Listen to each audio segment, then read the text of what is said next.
started, and if other people join us, they're welcome to come in as we go. That's why we're recording it, so sometimes when you can't make it, we'll have these posted. We'll start figuring out where we're gonna post it. We'll put them up on YouTube here in the next week or so, so if you ever need to go back, look through any of the things, if there's one you can't make, you'll be able to get on and review it. So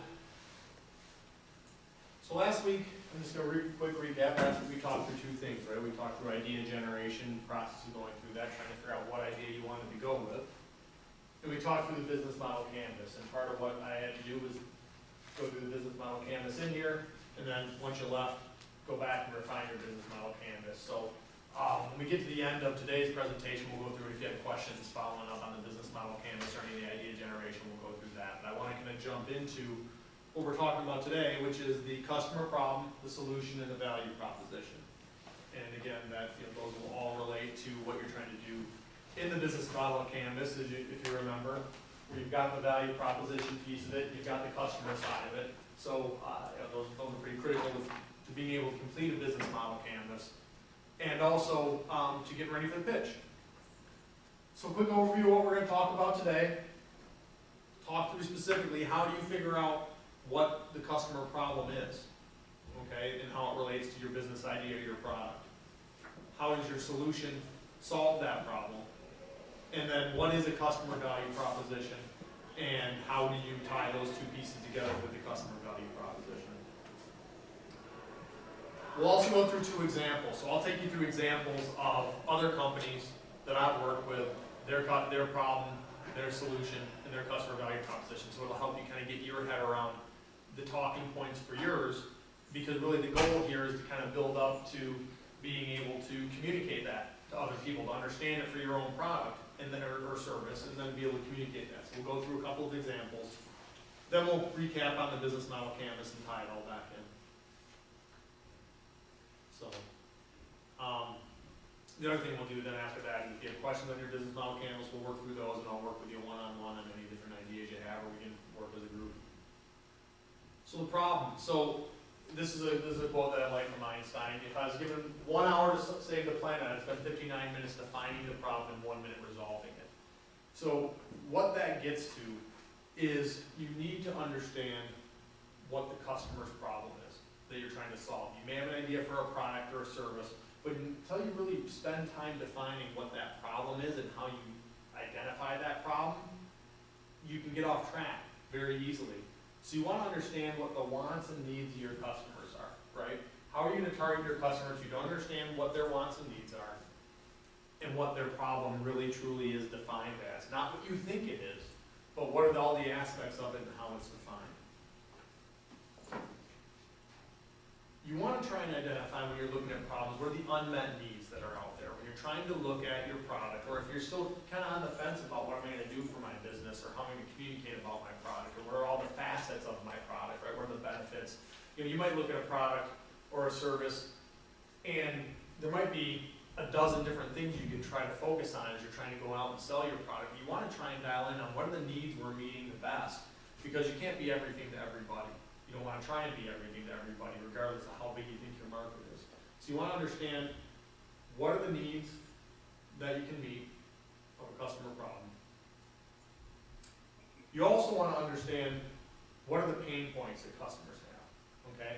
What are the things that are bothering customers in regard to your problem? So using Carter's example, if you're looking at the chair for the pool, if you're looking at that example, well, what are the needs that are being met?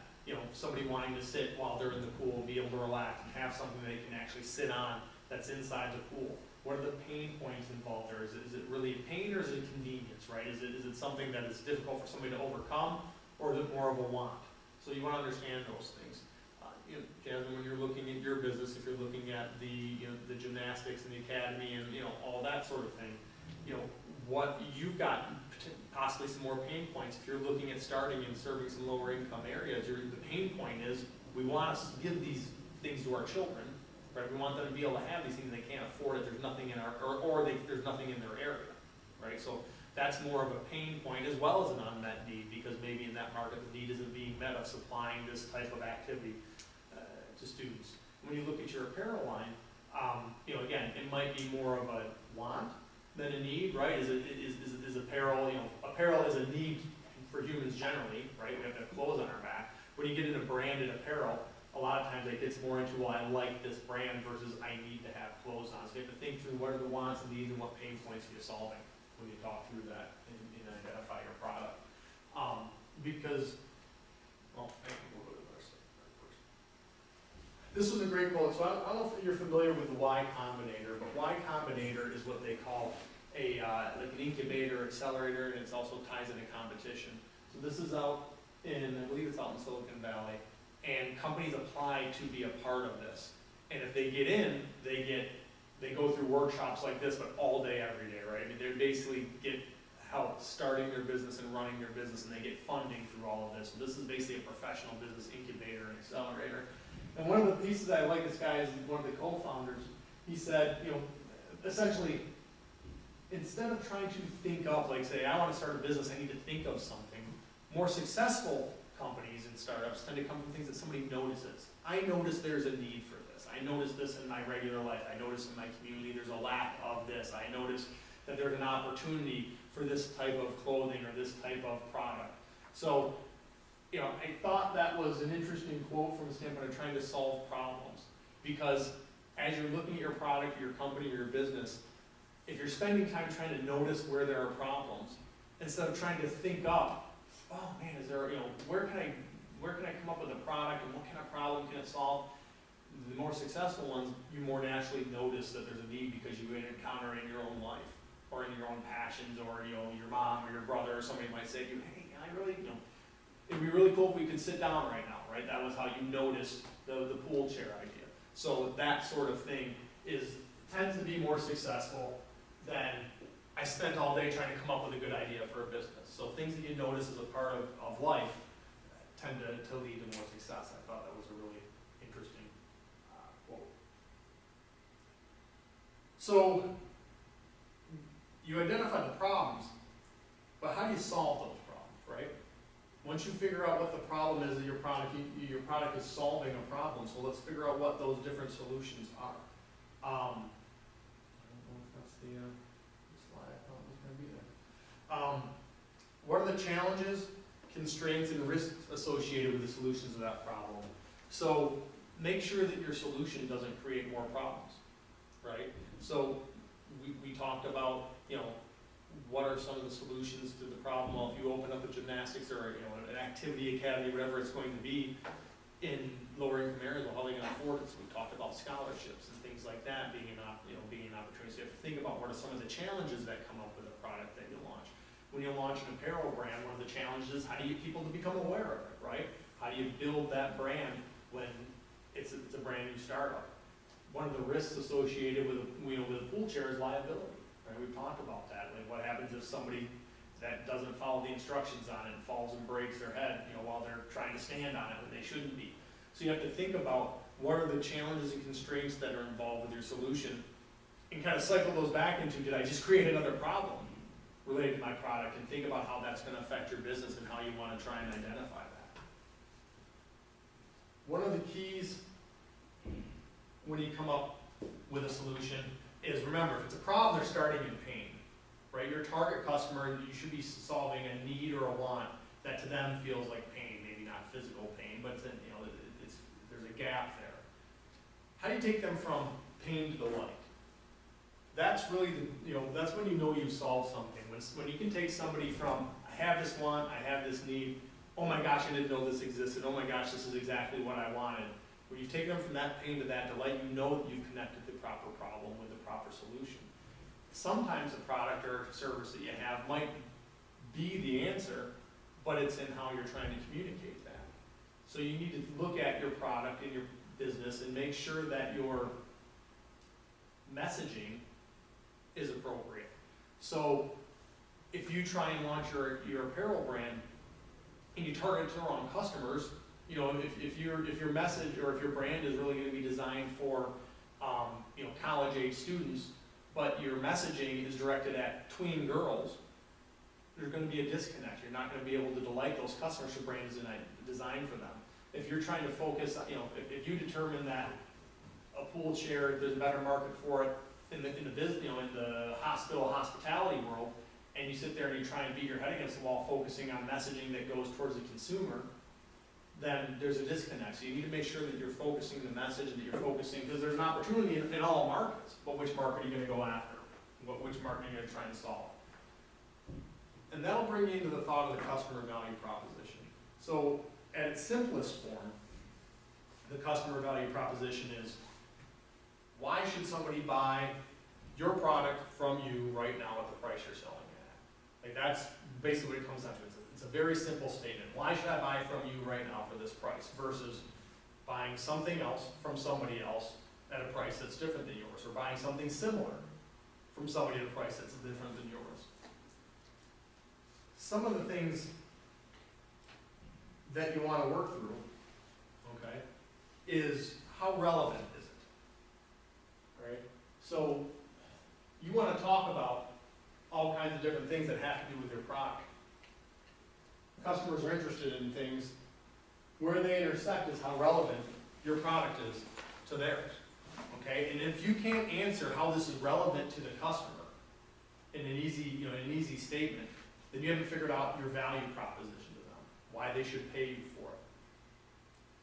Part of that is communicating to them the benefits. And one of the phrases that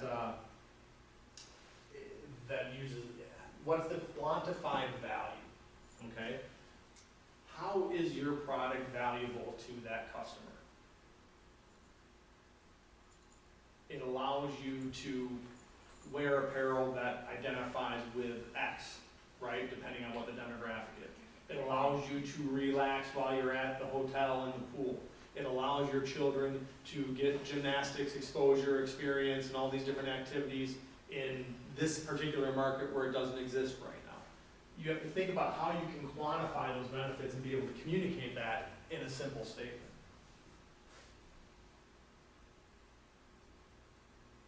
The other thing that's got to be is unique. Okay, it doesn't do you any good to come out and say, well, I'm McDonald's, just like McDonald's. I've got a beverage just like Coke. Because it's not unique. Why would somebody want more of what's already out there? The best value propositions, they talk about the benefits, right? They're relevant to the customer, they're important to your target customer, and they're also unique because there's plenty of Me Too things out there. So you all chose to go to Saginaw Valley State University, probably for everybody's got their own reasons. But this university was unique to you. Met your needs in a way that's unique to you versus all the other colleges that you could have chosen, right? And other people choose other colleges because those benefits are unique to them. You have to think of it the same way. Why would somebody choose your business or your product versus the alternatives that are similar to yours or nothing like yours but can be something different? Why would they go to gymnastics instead of playing basketball, right? Or go to gymnastics instead of taking piano lessons? So those might not be the same activities. We did the exercise last week talking about name different types of games. Well, what are other types of activities that people can do that are extracurricular or physical or whatever they're deciding to do that are different than yours? So this is an interesting diagram that I found that I thought was good in helping understanding how consumers think and what helps them make decisions. So you have to have the gain of buying your product or service significantly outweigh the pain it takes to acquire it.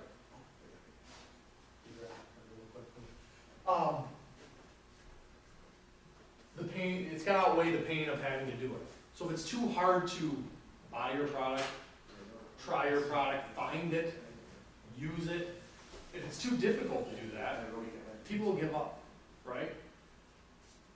Unless the benefits of doing it significantly outweigh it. So what are the types of benefits that outweigh it? Well, is it save them more money? Or if you're a business to business, we make more money with it, right? Does it generate revenue? Does it save us time? Does it help us from a people standpoint, either bringing us more people in the door? Is there an advantage? You have a better reputation? Some of the things that are in the middle there that they talk about is risk. Risk is something that will kind of counterbalance both of those. So maybe it's not super painful, there's a lot of gain, but there's a lot of risk to it. that will make people tip towards or away. So, one thing, some people just don't like the risk at all of doing anything different, so they won't. Are there costs to change? Right? Is there a cost, if I'm gonna go to gymnastics, is it more expensive than taking golf lessons, for lack of a better example, right? So I'm weighing those things. Might be just as easy, might be no pain, and my kid might like gymnastics more than they like golf, but if it's 5 times more expensive, there's a cost to making the change. If I change apparel brands, is your brand more expensive than the next person's? What are the other alternatives? Is the way it is right now just good enough? And am I gonna take chances on a company or something that's new? So these are some of the risks and some of the things that people think through. So I'm gonna go through a couple of examples for you, and I think the speakers were plugged in this time. So I'm gonna go through 2 different examples for you. I'm gonna go through a product example, and I'm gonna go through a service example, because we have both, your business is more of a service than it is, so we have some service companies in here, and we have some product companies in here, so I did both. What I'm gonna do is I'm gonna tell you, how these are both companies that I've been a part of the startup and the launch. So I'm gonna talk to you in retrospect, because I can't necessarily say, I didn't really go through this exact process, but the process is like this. How did we define the problem? How did we define what the solution was, and what the customer value proposition is? And keep in mind that you all know what products you want, so did we. We had defined the product before we had gone and said, okay, well, what's the exact problem? And I'm gonna talk to you about sort of what was the genesis of the business idea that helped us figure out the problem, so it'll help you recognize some of that for you. So the first one is a company called Vandals Footwear, and the easiest way for me to explain what they are is I'm gonna show you a quick video. I'm hoping that the speakers will be loud enough. If not, listen as close as you can. Oh, way off.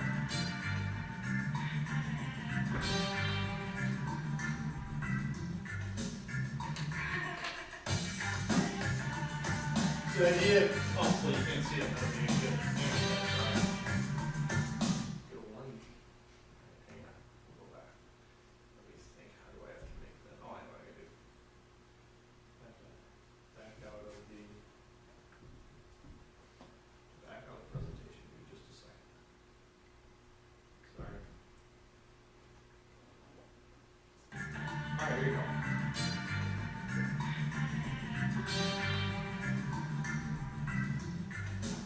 So the idea is, you got a base sandal, and then instead of changing sandals, you would change the top of the sandal. So it would match different outfits, it would match different styles, things like that. So I'll take it real quick through and show you how it changes, then I'll talk through where the idea came from.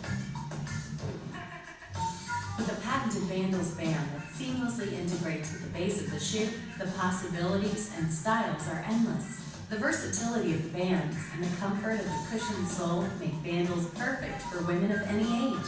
Ladies, when you're looking for that unique shoe perfect for your footwear collection, you'll want to choose Vandals, an adaptable and fashionable choice for any occasion. To check out the latest Vandals styles and to learn more about our special offers and opportunities, please visit us at www.vandal.com. Alright, so we won't focus so much on that. Let's get back to here. Get down here. So, what was the problem? So the idea for that product came from a husband and wife. They were going down to Florida, and the wife always had a second suitcase because it was full of her shoes and sandals. It was driving them nuts. Like, why do you need to bring 50 different pair of sandals going down to Florida for 2 weeks? Well, she wanted a different pair of sandals to match all the different outfits that she had. Maybe not everybody brings a whole full suitcase, but it's not uncommon for people to want their footwear to match their different outfits, bathing suits, whichever. It's fairly common with sandals. So the problem was, how do you reduce the number of shoes that somebody has to own to be able to match their wardrobe? His solution, and this guy was an inventor by trade, his solution was to come up with a way to interchange the bands, the uppers they're called, on the sandal, so you could match whatever outfit you wanted without having to bring all kinds of pairs of shoes. So you could bring one base shoe and then you could change the different tops out. And actually he came up with his idea about the same time. Several other companies came up with other ways of executing a similar idea, but his was unique from an intellectual property standpoint. So, pain point was tired of carrying all these shoes along or having to own lots of pairs of shoes. The solution was something you could interchange. So what was the customer value proposition, right? What were the things we were bringing to the customer? Well, interchangeability, okay, that was one of the value propositions. The other one that wasn't really intended, that ended up developing, and this will be interesting for you guys as you develop your business plan. So we thought our customers were going to be teenage girls up to college age. But what we found is that most of those customers would rather go to Old Navy and spend $5 for a pair of flip-flops. Our sandals were about $35, at least the style that was shown there. But they had a lot of arch support, they were very comfortable. So what we found is that people would be interested and intrigued by the interchangeability, but they would continue to buy because they were so comfortable. And our customer ended up being 30 to 60-year-old women who cared about arch support, who cared about comfort. So our value proposition was interchangeable and comfortable, you know, at a reasonable price, period. It's a good example of a lot of times you can get involved with your product and launch it as you're going through this process, and as we get into sort of after the first of the year, looking at how do we validate whether our products and services that have a market. We went out there trying to sell to one set of customers and they weren't buying, but another set of customers was interested, and when we pivoted towards them, they were very interested and they would buy. And we started to have to say, you know, we could get people interested. When you did that change around in a sandal, people always watched. But it didn't mean they'd buy it. When they put it on their foot, they would buy it. So you'd hook them in by showing them the interchangeability, because that was unique, right? We talked about what's unique. So there's lots of sandals out there with arch support. We had an interchangeable sandal, and it was comfortable. And that was a unique combination. And, you know, so why should you buy from us right now at this price? Well, $35 is a reasonable price for a pair of sandals that are comfortable and have arch support. It's very rare to find that. And our arch support product has interchangeable bands, so it solves the need for you, so it was unique.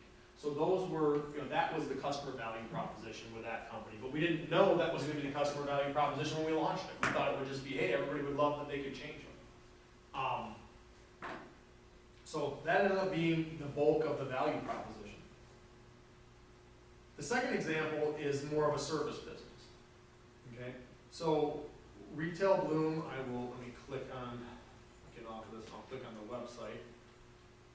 Retail Bloom is a service business. All right, let me go to the website. It isn't fully live yet. Just launched this company a few months ago, and the website's in work. And this actually isn't even what the final version is going to look like, but at least it will show you what the concept. Well, if it finds it, it will. Is that double.com? Sorry. Let's try this. This is the WordPress version of the site design. So the idea behind this business is providing marketplace services. When we say marketplace, we're talking about Amazon as a marketplace, or Walmart.com as a marketplace. If you're selling goods online right now, you can go on Amazon.com, you can be on Walmart.com, you can be on Jet.com, and you can merchandise your products on those websites. So Retail Bloom helps companies merchandise their products on those websites. Why is that useful or important? So let's talk about the problem, the solution, and the customer value proposition. So one of the companies that I work with, a company called Oliva Stores, they're about a $40 million e-commerce company, and a large percent of their business is done on Amazon. So they've got several of their own websites, a website called For Your Legs, a website called Socks Addict, a website called Pike to Peak, and they're in things like medical socks, casual socks, outdoor gear. And they started to see a lot of their business shift through some of those websites to Amazon. They were selling on Amazon, selling their products on Amazon. And so they got to be really good at selling on Amazon.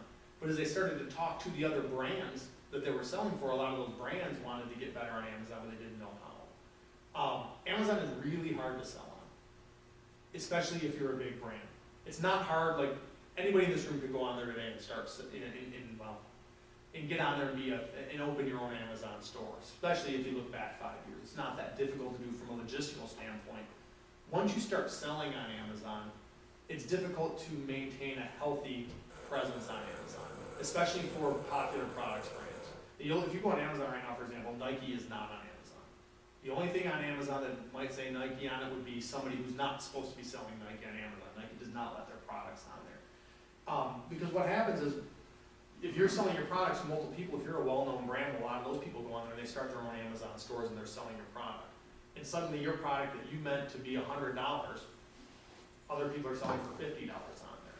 So you get a lot of price confusion for the consumer, and they go into Foot Locker and say, why do I have to pay $100 here rather than go on Amazon and pay $50? And you got Foot Locker mad at Nike. So you have a lot of brand price control problems on Amazon. You also have a lot of just brand presence problems where, if I bought a whole bunch of Nike product and I put it up on Amazon, well, maybe I'm not using their branding the way that they want me to. Maybe I'm not using the best picture of the product. Maybe I've got typos in my listing, so it's tough to control how professional your brand looks on Amazon. So even though it's easy to be on Amazon, it's difficult for brands that find their products ending up on Amazon, even if they put it on there, to stay clean. And lots of times, a brand will have their own products up on there, and their customers will be competing with them. So it's just very difficult to keep clean. So that's the problem, is that Amazon's hard to sell on. So the solution was that we would offer marketplace services through Retail Bloom. We would work with companies in a couple of different ways, through a couple of different models, to try and clean that up for them. Either clean up the problem they have, or get them on Amazon if they weren't confident in how to do it. So we'd work with them on how to be better on the marketplace. And Amazon's the one we're starting on. So what's the value proposition? Retail Bloom will be your Amazon department. So you having to figure it out, or you having to hire somebody to do it, we will do it. We'll improve your branding, we'll improve your pricing, and we'll increase your sales through Amazon. One of the ways we're differentiated from other companies doing this, because there's a handful of other companies doing it, is that some of the companies out there won't touch you unless you're doing $250,000 a month in sales on Amazon. We'll work with you no matter what your size is. We also offer those companies a higher percentage of their gross margin, more money basically, because we have revenue share models where we just take a percent of what their sales are versus charging them excessive fees. So, problem, Amazon is difficult. Solution, services that make it easier for you to work in Amazon by, again, being the Amazon department, improve the branding, pricing, and sales, lowering the requirements, and increasing the revenue. So that's the basics of sort of the customer value proposition, the problem, the solution. One of the sheets that I put together for you. So this would be a worksheet that I recommend that I'd like to see you kind of fill in, is think about your business, right? Think about what you're trying to do. Think about your product, your services. What are the unmet needs or pain points that you're addressing? Okay? How is your product a solution to those unmet needs or pain points? So you've already defined what your services are, your products are. So look at those objectively and say, okay, well, what are the problems I'm solving? And how do the features or benefits of my product solve those problems? What are any challenges or constraints or risks that might be involved with with your solution? And then I'd like you to think a little bit about what your value proposition is. Why should they buy from you at this price right now? How are you relevant to them? What are the specific benefits that you're, the quantified value, and how are you unique? These are things that will help you define those pieces. So we'll work through some of that. Before we skip on, anybody have any questions on anything that I said earlier, on any other piece? We'll go around. A couple other pieces I want to jump on real quick. If you haven't seen it, if you haven't registered, we've got a great speaker coming in next week, Chad and Brad Richardson. These guys went from, they started their company in 2010 while they were students here, and they're doing $2 million in sales. So, free food, 5 o'clock, they start speaking at 6, it's in this building next Wednesday, banquet rooms A and B. So, if you're available.